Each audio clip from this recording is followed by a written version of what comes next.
Claire held in her leather purse the single document keeping the entire Anderson family afloat.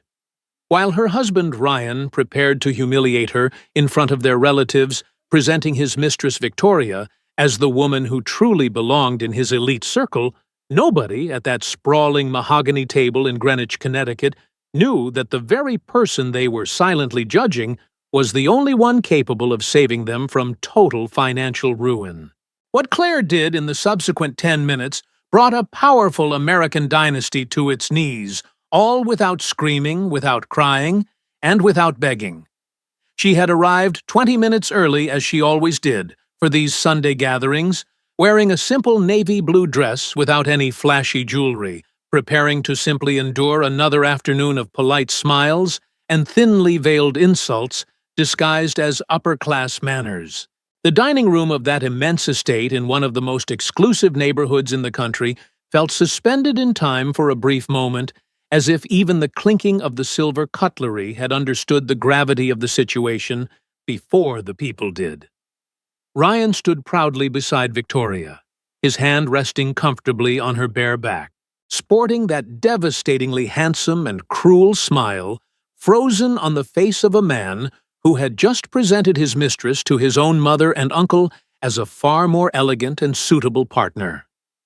Lucille Ryan's impeccably dressed mother held her crystal glass of white wine with perfectly manicured fingers, waiting for Claire to do what she always did during these 8 years of marriage: swallow the pain, offer a weak smile, lower her gaze, and preserve the flawless facade of the Anderson family. But Claire did not lower her eyes.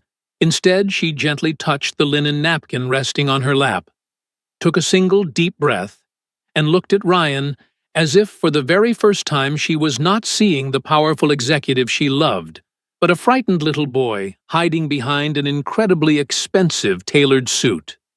The elaborate lunch had been prepared with an almost aggressive perfection, featuring a long dark wooden table covered in pristine white porcelain discreet arrangements of rare orchids, and wine glasses aligned with absolute military precision by the catering staff. Outside, beyond the massive glass doors, the pristine swimming pool reflected the clear afternoon sky, while 2 silent household employees, including the head butler Samuel, moved gracefully between the state-of-the-art kitchen and the main dining area. Ryan knew that this particular Sunday gathering was vital for the family business. Anderson Investments fully aware that there would be an incredibly delicate conversation regarding their debts immediately after the dessert was served. What he either genuinely did not know or willfully pretended to ignore was that Claire had also been explicitly summoned for that exact same corporate conversation by the financial institution handling their massive restructuring. "Could you at least try to smile?" Ryan had muttered to Claire the moment he walked into the foyer, before even offering a standard greeting, while Victoria glided across the room like someone who had owned the estate for decades. "Today is not the day for that miserable funeral face," he added, completely dismissing the quiet dignity of the woman who had spent years silently fixing his reckless mistakes in the background.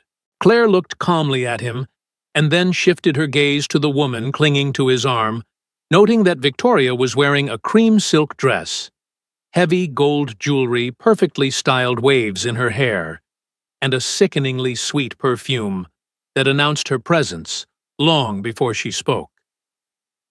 "Ryan has told me so much about all of you," Victoria declared confidently, blowing air kisses toward Lucille and Uncle Arthur, as if she were a legitimate, highly anticipated guest, rather than a walking betrayal entering through the massive oak front doors.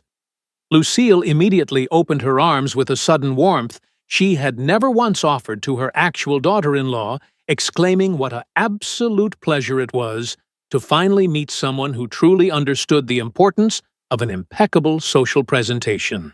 Ryan chuckled softly at his mother's remark, and that low sound cut into Claire far deeper than any direct screaming accusation could have ever managed. Yet she maintained her absolute composure and politely wished Victoria a good afternoon. The mistress tilted her head slightly, offering a patronizing smile as she replied that Ryan had mentioned Claire was a very quiet and invisible woman, and that he certainly had not exaggerated in his blunt description.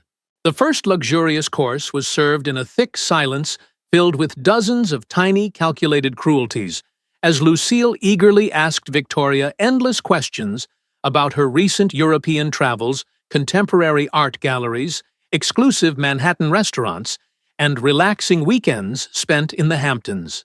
Victoria answered every inquiry with clearly rehearsed phrases, constantly glancing sideways at Claire to ensure the verbal daggers were landing deliberately, letting slip intimate details about Ryan that were far from innocent. Ryan simply prefers women who know how to navigate high society without making anyone feel awkward or uncomfortable. Victoria stated at one point, adding that she felt terrible he had been so socially limited over the past few years. Claire listened to this entirely fabricated narrative without touching a single bite of the gourmet food on her plate, keeping her hands perfectly still, even when her cell phone vibrated silently inside her purse. She saw the caller ID flashing the name Matthew, the senior bank manager, directly responsible for the massive restructuring of the Anderson family enterprise, but she chose to ignore the call, refusing to be distracted. Ryan noticed her slight movement, immediately frowning and demanding that she put the phone away aggressively, whispering that she should at least try to be mentally present for this incredibly important family gathering instead of checking her messages. Claire slowly turned off the glowing screen, looking him dead in the eye, as she replied that she was far more present than he could ever possibly imagine. A response he clearly disliked, but ignored because he was too busy putting on a grand show of dominance. Victoria gently touched his arm, telling him not to be so harsh, because some women were simply not born to handle the pressures of such elevated environments, prompting Lucille to offer a tight, completely joyless smile of agreement. It was at that exact moment that Ryan decided to elevate the simmering humiliation into a full public spectacle, lightly tapping his silver knife against the rim of his crystal water glass, to demand everyone's absolute attention as if he were about to propose a wonderful toast. "I know that my arrival here today with Victoria might cause a slight bit of discomfort," he began, barely glancing at Claire, just enough to inflict maximum emotional damage without appearing overtly hostile to his gathered relatives. "But this esteemed family desperately needs to move forward with mature grace, acknowledging that there are certain people who naturally fit the wealthy lifestyle we have built, the heavy corporate commitments we carry, and the elite circles we must continually navigate. Victoria possesses a natural, effortless elegance, a brilliant social lightness, and a sophisticated posture that has frankly been missing from my life for a very long time." Ryan declared, oblivious to Uncle Arthur awkwardly clearing his throat, or a distant cousin nervously staring down at her porcelain plate. Claire felt her fingertips turn ice-cold under the table, yet her facial expression remained a mask of absolute impenetrable calm, while Ryan continued, completely intoxicated by his own venomous words and unchecked arrogance. "I honestly do not say this to intentionally offend anyone present, but I truly believe there comes a definitive moment when we all have to admit who is genuinely up to the standards of our demanding world." Victoria feigned a brief moment of bashfulness, whispering for Ryan to please stop praising her, though her tight grip on his muscular arm requested the exact opposite, relishing every second of her public elevation. Claire vividly remembered another table many years ago, a much smaller and infinitely less luxurious one in a modest downtown coffee shop back when Ryan had no personal chauffeur, no ridiculously expensive watches, and absolutely no paralyzing fear of appearing ordinary. Back then, he had tightly held her hands across the sticky table, looking deeply into her eyes, swearing that by her side he felt entirely safe, believing he could fail miserably and still remain unconditionally loved.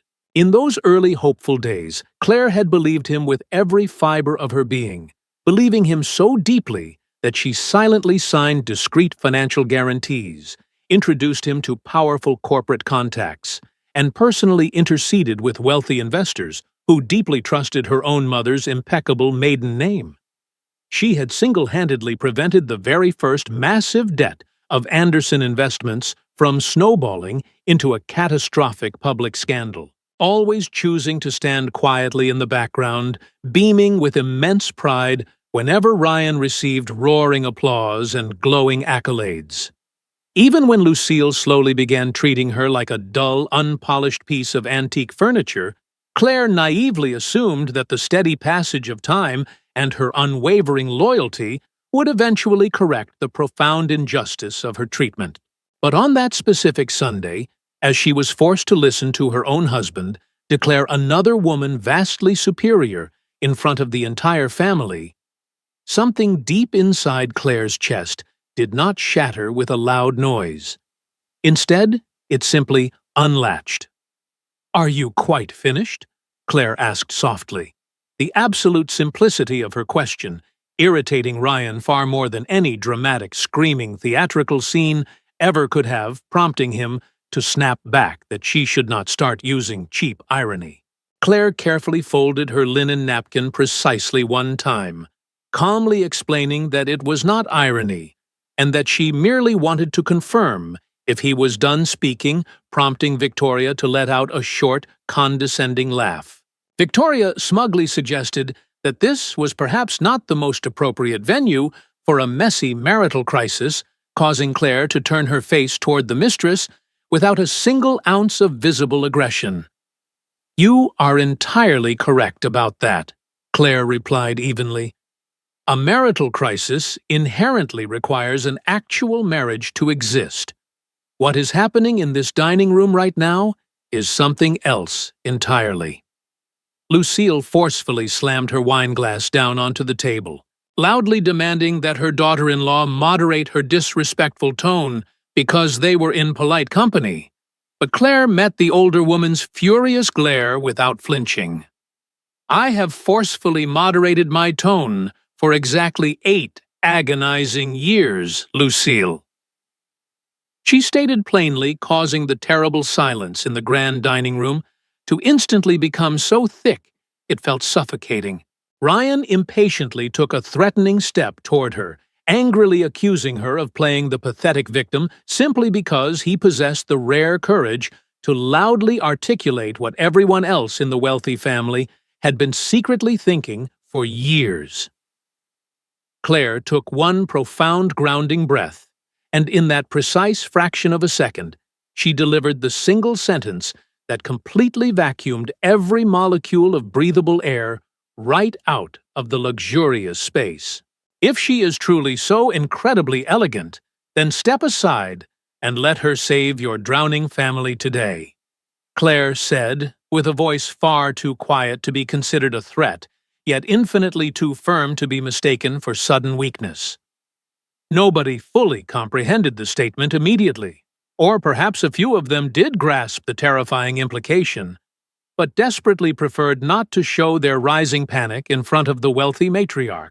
Uncle Arthur stared intensely at Claire in a completely new light, looking exactly as if the final missing piece of a massive, complicated puzzle had just violently crashed down onto the center of the dining table. Ryan let out a dry, insulting laugh, deeply offended by the mere possibility that he was failing to comprehend a basic situation occurring inside his own spectacular home, aggressively demanding to know what crazy nonsense she was talking about. Claire completely ignored his loud demand. Instead, she slowly unzipped her leather purse, pulled out a thick beige envelope, and delicately placed it directly next to her untouched plate without sliding it toward anyone.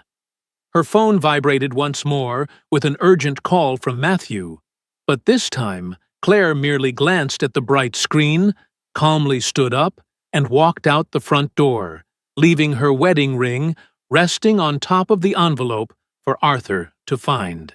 The warm afternoon sunlight hit Claire's face for the first time all day as she stepped onto the grand, sweeping driveway, finally allowing her lungs to expand fully without the suffocating pressure of her husband's toxic family.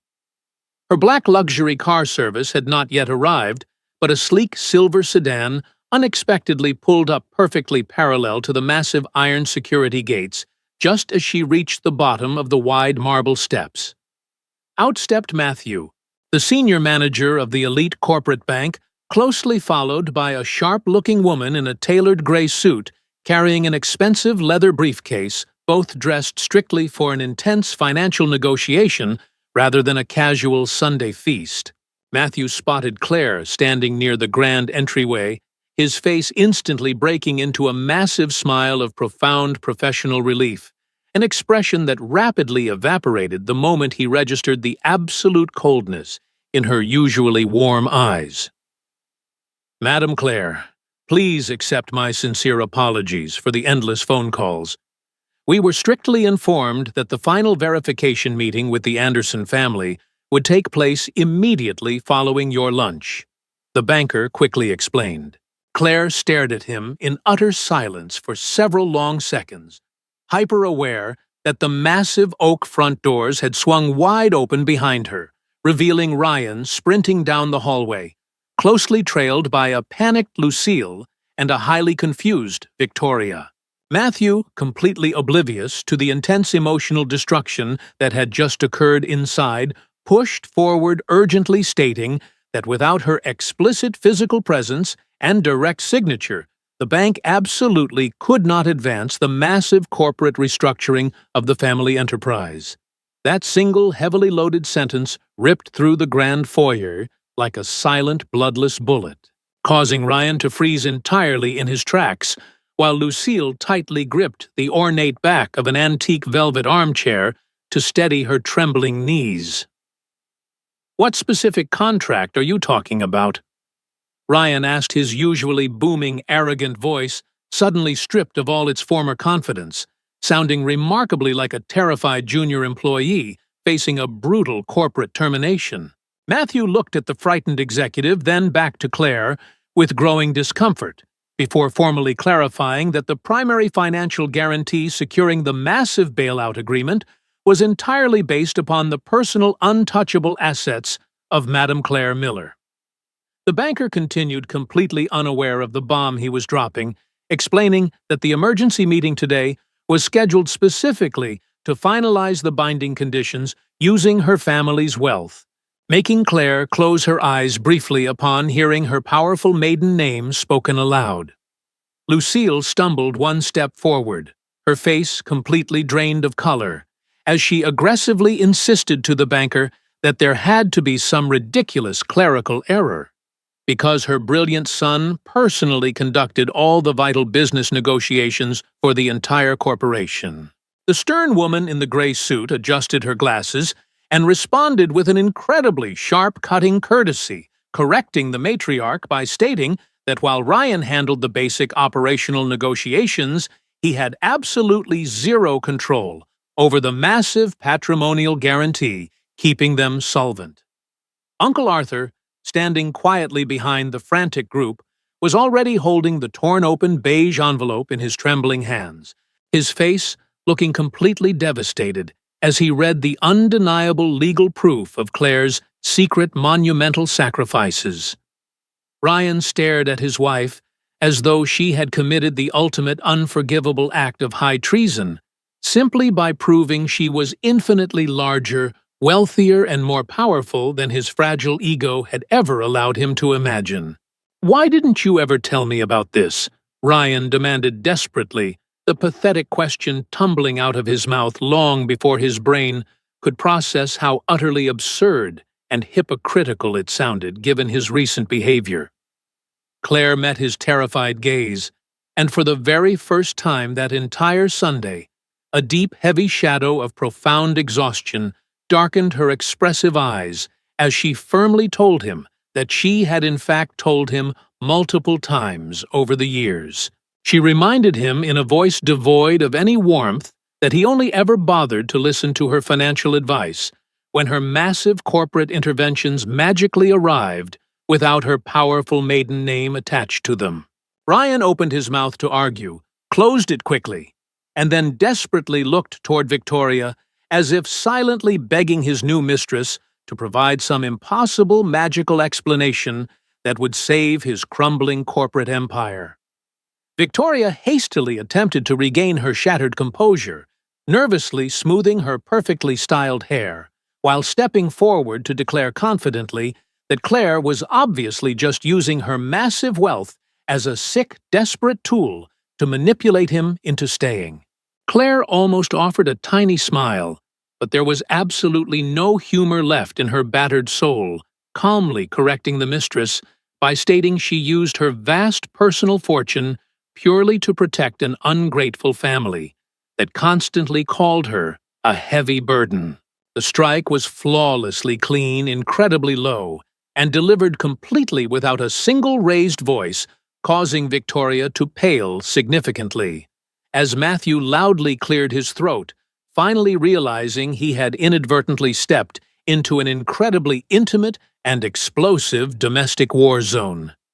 The anxious bank manager respectfully offered to indefinitely reschedule the vital financial signing if Claire preferred a suggestion that made Ryan visibly panic, screaming that there was absolutely no need to delay because Claire was going to come back inside and resolve everything like mature adults. Claire gracefully stepped down one final marble stair just as her black luxury vehicle arrived silently behind the bankers, turning back one last time to coldly inform Ryan that mature adults do not present their mistresses at family lunches to violently humiliate their wives before begging for a corporate bailout. Claire instructed her driver to drop her off in front of a remarkably discreet, quiet coffee shop located in the bustling heart of the financial district. The exact kind of obscure establishment situated on the ground floor of towering glass corporate buildings where nobody asked unnecessary questions. She deliberately chose a small, isolated table, tucked perfectly into the farthest corner, sitting with her back firmly pressed against the solid brick wall, feeling an overwhelming need to fundamentally relearn how to feel safe, just taking a breath. When the young, polite waitress approached to softly ask what she desired, Claire requested nothing more than a simple black coffee and a tall glass of sparkling water, placing her hands flat on the wooden table. Her left ring finger still bore the pale, distinct indentation where the heavy gold wedding band had securely rested for 8 long years. And as she stared blankly at that tiny, empty circle, she realized she did not miss the precious metal at all.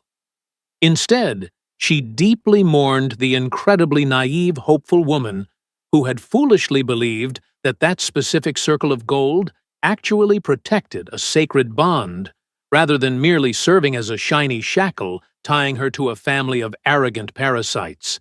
During the short ride, she had received exactly 17 frantic text messages from Ryan. The first few were demanding orders which rapidly transitioned into desperate rambling explanations, finally devolving into bitter, angry accusations about how she had cruelly exposed him. He complained bitterly that his fragile mother was feeling physically ill from the sudden shock, demanding that Claire return immediately to the estate, and explicitly warning her not to weaponize the family business just to harshly punish his minor indiscretions. Shortly after his barrage ended, a single highly calculated message arrived from Lucille coldly stating that a true woman of high class never abandons her loyal family in such a humiliating public manner, regardless of whatever petty domestic misunderstandings might occur. Claire typed out a blistering reply, wanting to scream that a truly classy family absolutely never formally introduces a cheap mistress to a devoted daughter-in-law during a sacred Sunday lunch, but she stopped herself and deleted the angry draft entirely. She desperately wanted for the very first time in her adult life to act decisively without silently begging for permission from her own crushing pain, refusing to let them dictate her emotional responses or drag her into their toxic, chaotic mud. When Matthew the bank manager bravely called her phone once again, his normally confident voice was laced with extreme caution and deep professional respect. formally apologizing for the intense discomfort of the earlier ambush at the grand residential estate. Claire stared vacantly out the large front window at the endless rows of yellow taxis crawling along the busy avenue, firmly instructing him to instantly suspend the entire meeting and clearly document that absolutely zero financial conditions would remain intact without a brutal independent legal review. Meanwhile, back inside the sprawling Anderson mansion, the oppressive, heavy luxury of the massive estate seemed to have completely lost its magical ability to mask the sheer, unadulterated panic radiating from the remaining family members. The extravagant gourmet feast remained perfectly served on the long table, yet absolutely nobody dared to take a bite. The expensive imported fish grew cold and rubbery on the fine porcelain, and the vintage white wine slowly turned incredibly bitter in their dry mouths. Victoria remained awkwardly seated in the previously triumphant chair right next to Ryan's empty spot, desperately attempting to look highly offended by the dramatic turn of events, rather than absolutely terrified that her golden ticket had just evaporated into thin air. Lucille paced frantically back and forth across the priceless Persian rug, clutching the beige envelope so tightly her knuckles turned bright white, looking at the legal documents as if the very paper had violently insulted her prestigious, aristocratic lineage. She demanded to know how her supposedly brilliant son could be so completely blind, while Uncle Arthur simply let out a dark, utterly joyless laugh, pointing out that Ryan only ever signed the pretty, highly publicized contracts, while his silent wife absorbed all the massive, terrifying risks. Ryan absolutely loathed hearing those harsh words, but he hated his own total lack of a coherent defense even more. For 8 years, he had gladly accepted Claire's massive corporate interventions the same way an arrogant man accepts a glass of water he believes he inherently deserves. Whenever the struggling company had nearly lost an absolutely critical infrastructure project, Claire had gently suggested a powerful private investor. Whenever a massive, overdue debt threatened to become a scandalous front-page headline, she quietly recommended a highly discreet, miracle-working corporate lawyer. When Lucille had foolishly insisted on completely renovating the summer estate to entertain potential foreign partners, Claire had secretly liquidated a massive personal investment, softly suggesting it was best not to openly discuss the funding until the company accounts were fully reorganized. All those distant memories came flooding back to Ryan right now, but they were horrifically distorted by an agonizing wave of pure shame. Back then, he had arrogantly labeled her actions as basic wifely support, but the brutal documents proved it was absolute, undeniable dependency. Inside the quiet coffee shop, Claire's formidable corporate attorney Eleanor finally arrived without any apparent rush, though her sharp, calculating eyes clearly indicated she already understood at least half of the massive legal storm currently brewing. Eleanor was a highly intimidating woman in her late 40s, wearing her dark hair in a tight bun, dressed in a sharp ivory suit, radiating a cold, clinical calm that never once asked for permission to completely dominate a room. She sat down directly across from Claire, placed a thick black leather folder onto the table, and before speaking a single word about the pending bank documents, she leaned forward and softly asked her client if her husband had physically touched her during the confrontation. Claire slowly shook her head, clarifying that Ryan had merely attempted to bark useless orders at her, just like he always did, which prompted Eleanor to take a deep breath, firmly declaring that they could easily handle the rest of the financial fallout. Claire nervously gripped her warm coffee cup quietly, admitting that she honestly did not want to entirely destroy the family company, because hundreds of innocent employees relied on those paychecks. A sentiment Eleanor absorbed with a look of profound, unwavering attention.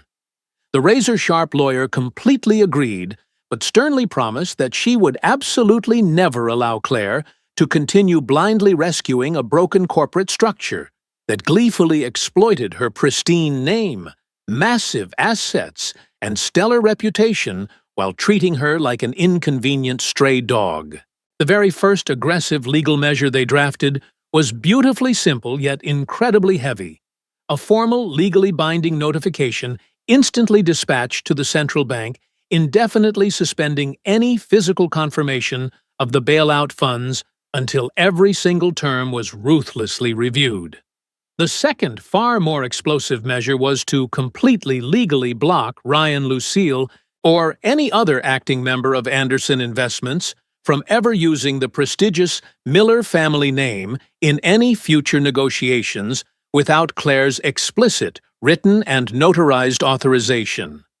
Eleanor meticulously explained every single bullet point without raising her voice or exaggerating the impact using dry surgical words that forced Claire to listen in absolute silence, while every sentence violently ripped away another thick layer of her old, comforting, romantic illusions. Early the exact next morning, the towering glass headquarters of Anderson Investments seemed noticeably colder than usual, reflecting a pale gray city sky, while the nervous employees scurried across the grand lobby with the quiet dread of people sensing a massive corporate collapse.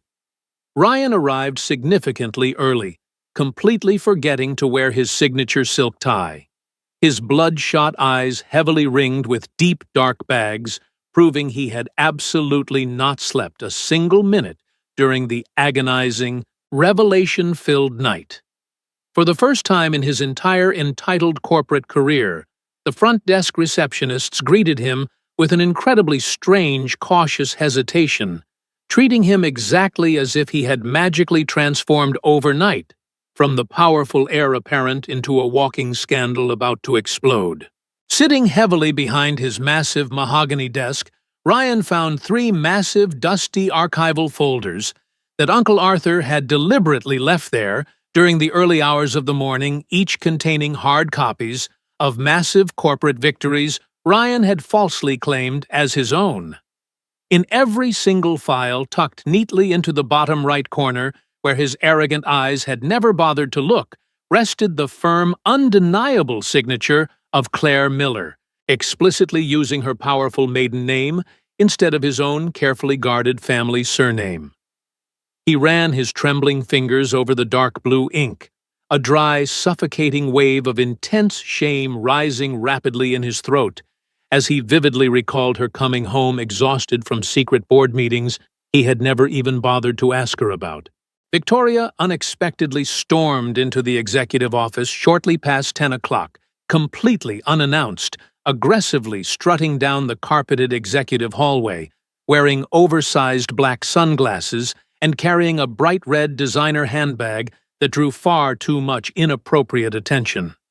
The panicked senior secretary desperately attempted to physically block the doorway, but Ryan, feeling utterly exhausted and utterly defeated, waved his hand dismissively, ordering the poor woman to just let the furious mistress inside to finish the inevitable messy confrontation. Victoria ripped off her expensive sunglasses, revealing deeply irritated, rather than genuinely sorrowful eyes, aggressively accusing Ryan of being completely manipulated by his supposedly saintly wife, loudly demanding that he stop treating her like she was the core problem in this disaster. Ryan leaned heavily against his desk, quietly reminding Victoria that she had willingly entered his family home, fully knowing his actual wife would be sitting right there, a harsh truth that prompted Victoria to defensively shout that he was the one who brought her. The mistress venomously pushed forward, stating that he desperately wanted to show her off, wanting to prove to his snobbish mother that he could attract a truly elite woman, angrily demanding he not blame her just because he suddenly discovered his boring wife possessed massive wealth. Ryan violently slammed one of the heavy archive folders, shut, his voice suddenly dropping to a dangerous icy whisper as he explicitly ordered Victoria to absolutely never speak about Claire in that incredibly disrespectful tone ever again. The absolutely crucial board meeting was officially scheduled for exactly noon in the highest, most intimidating glass conference room of the towering skyscraper a space whose breathtaking panoramic view of the bustling city usually served as a silent, overwhelming argument of ultimate corporate power. Lucille arrived first wearing a stiff, dark blue designer suit and a massive pearl necklace that looked tighter than a hangman's noose, while Arthur followed closely behind, looking incredibly stern and actively avoiding making any eye contact with the highly cautious senior directors. Matthew, the banker, sat nervously on the far right side, alongside his brilliant legal consultant, while Ryan entered last, choosing to stand silently by the floor-to-ceiling windows rather than taking his usual triumphant seat at the exact head of the table. Claire finally entered the room exactly on time, flanked closely by the formidable Eleanor, and joined unexpectedly by an old trusted Miller family friend named Thomas, who served as an incredibly sharp, uncompromising, independent financial auditor. Claire wore a beautifully simple, flawlessly tailored white pantsuit, completely devoid of heavy makeup or flashy jewels, making absolutely zero desperate attempts to look richer, angrier, or more powerful than she genuinely was. Yet her quiet presence instantly commanded absolute respect. The heavy silence that followed her graceful entrance was entirely different from the pathetic silence of the Sunday lunch. On Sunday, they had foolishly expected her to shrink, but this morning every single person in that room knew she held their absolute survival in her hands. Lucille pathetically attempted to forcefully seize control of the rapidly deteriorating narrative by offering a wide, entirely fake smile, loudly proclaiming how incredibly happy she was that Claire had shown up to elegantly resolve this minor family misunderstanding. Claire calmly placed her sleek leather folder onto the polished table, taking her seat slowly, before looking directly into her mother-in-law's panicked eyes, firmly stating that true elegance was absolutely not pretending. A betrayal never happened, but rather refusing to turn the painful truth into a cheap circus. That single devastatingly calm sentence sliced horizontally across the massive room, without any raised volume whatsoever, immediately ensuring that absolutely nobody dared to take a single sip of their provided gourmet coffee for the remainder of the tense negotiation. Eleanor swiftly distributed a thick stack of freshly printed legal documents outlining the brutally strict new demands, clearly stating that her client absolutely refused to let her pristine reputation and massive assets be exploited without total financial transparency and strict external oversight. The terrifying new conditions mandated an aggressive independent audit, conducted by Thomas, the absolute prohibition of assuming any new corporate debt without Claire's notarized signature, and the immediate humiliating suspension of Ryan's executive decision-making powers regarding high-risk investments. Lucille visibly reddened with intense, poorly suppressed rage, loudly accusing Claire of vindictively weaponizing the fragile company just to cruelly punish her brilliant son for a simple mistake.